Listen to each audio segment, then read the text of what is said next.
Hi friends, இப்போ நம்ம பாண்டியர் ஸ்டோர்ஸ் பார்க்க போகிறோம். பாண்டியர் ஸ்டோர்ஸில் பழனியோட நிலைமையை பார்க்க பாவமாக இருக்குது. என்ன சொல்கிறேன்னு பார்க்குறீங்களா? என் சோக கதையை கேளு தாய் குலமே அப்படின்னு பாட்டை போட்டுட்டு இவர் ஒட்டடை அடிச்சிட்டு இருக்காரு. நம்ம சுகுனியா அந்த டைம் பார்த்து வந்து நின்று, யோ என்னையா அது ஒரு வேலைக்கே நீ லாக்கில்லையா, நீ தண்டமா தட்டியான்னு சொல்லிட்டு வரிஞ்சு கட்டிக்கிட்டு திட்டத்தை பார்க்கணுமே, இந்த கிளி கிளிக்கிறாள் எந்த ஒரு காரியா இருப்பா, அந்த டைலாக்கை போட்டு ஒன்றும் போல் அப்படி போட்டு விட்டுட்டே இருக்க டைமில் சரவணன் ஆன் த வே அப்படின்னு சொல்லிட்டாங்க.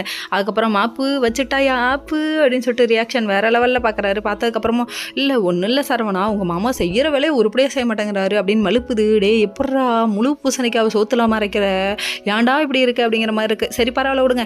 இது ஒரு பக்கம் இருந்தாலும் நீ தனியாக இருப்பேன்னு சொன்னாங்க மாமா, நீ கஷ்டத்தில் இருப்பேங்கிறதுக்காக நான் வந்துட்டேன், நான் இருந்தாலாவது திட்டாமல் இருப்பாங்கல்லன்னு சொல்ல, இப்படியாவது நீ ஹெல்ப் பண்ணுறிய மாமனுக்கு சந்தோஷம் அப்படிங்கிற மாதிரி ஆயிடுச்சு.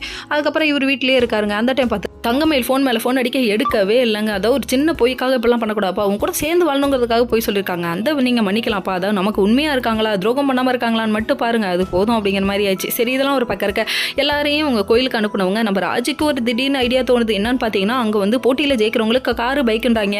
உண்மையாப்பு 1 கோடி அப்பு நம்புப்பு அந்த கதையாக ஆயிடுச்சுங்க. கடைசியில் பார்த்தா உண்மையானுமே வா அப்படின்னு சொல்லி கேட்க ஆமான்னு சொல்லிட்டாங்க. போட்டியில் கலந்துக்கலான்னு முடிவு பண்ணி அவங்க அத்தைக்கு ஐஸ் வைக்க பார்த்தாங்க. கடைசியில் பார்த்தா ஏய் நீ ரோட்டில் ஆடுறதெல்லாம் பார்த்தாரு உங்கள் மாமா, என்னை வெட்டி போட்டுருவாரு கம்முனு போடி அப்படின்றாங்க.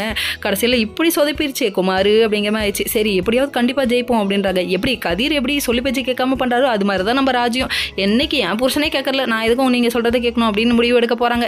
சரி இதெல்லாம் ஒரு பக்கம். நம்ம தங்கமயிலுக்கு சரவணன் ஃபோன் எடுத்துட்டாங்க. எடுத்தோடனே பார்க்கணுமே happiness. Okay friends, next video